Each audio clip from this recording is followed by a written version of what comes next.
Let's talk about one of the most famous biblical passages for Christians, Genesis 3:15. Is it prophecy? Does it predict Jesus and Mary? What does it mean? Genesis 3:15. God says to the serpent, "Enmity I will put between you and the woman, and between your seed and her seed. They will strike at your head, while you strike at their heel." Folks, some contemporary biblical scholars offer fresh insight to this very familiar, often spuriously familiar story. All biblical scholars recognize that there is a play on Hebrew words translated naked in Genesis chapter 2, verse 25, and wise or subtle in Genesis chapter 3, verse 1.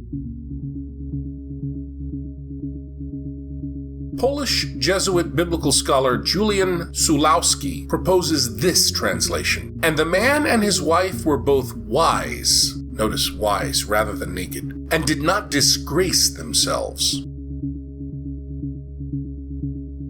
Now the serpent, or dragon, was more wise than any other wild creature. Sulawski believes that the sacred author, the Yahwist or King David's court storyteller, is targeting Baal worship, fertility rites, sacred prostitution, with which child sacrifice was associated. So in this story, the first couple were wise. They did not practice sacred prostitution in the Baal cult, symbolized by the dragon or serpent. But the dragon or serpent deceived them. The conclusion of this segment, chapter 3, verse 7, Sulawski translates this way: "And the eyes of both were opened, and they recognized that they had been shamed, or exposed, or made naked."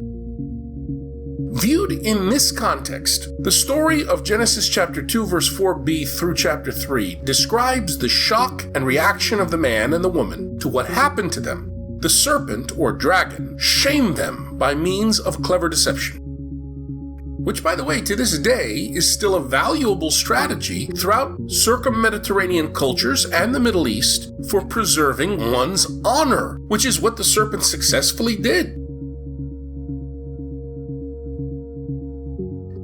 The serpent remains the wisest of God's creatures.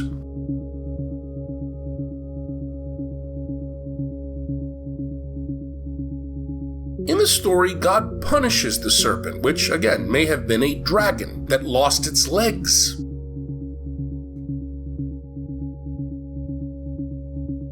This is certainly the connection when we get to Revelation chapter 12, verse 9, where it is a sky dragon. The constellations Scorpio and Libra are a dragon in Middle Eastern Babylonian sky charts. The serpent or dragon sets its offspring, other serpents, the seed of the serpent, at odds with the woman's seed or offspring. That would be other human beings. So in other words, this story at one point was an etiological myth of why human beings don't like snakes. The appropriate historical, critical, literal understanding of Genesis chapter 3, verse 15 is that human beings regard snakes as dangerous. Father Sulawski's interpretation situates the story in the context of polemic against Baal worship. Folks, this story has roots that go back maybe 50,000 years, way before Israel, to a proto-culture that accepted a shamanic world tree and world serpent.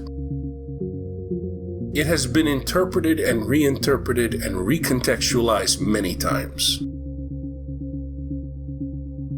Christian tradition, of course, has done this also, developing other interpretations for this passage.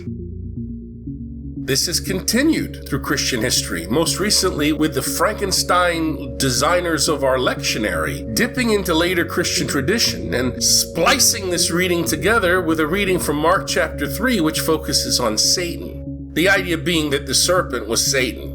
That understanding wasn't always the case. It certainly wasn't in the Yahwist's mind.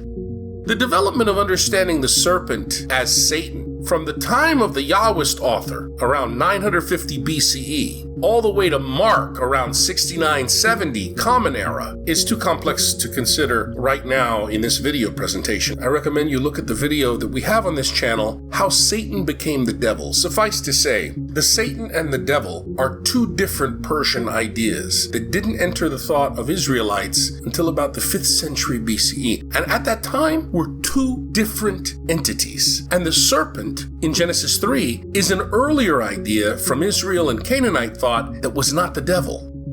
But by the time you get to the 1st century and Jesus and the book of Revelation, all three had merged into one person. The dragon is Satan, is the devil. Of course, Jesus in his ministry was concerned not about snakes, but about Satan.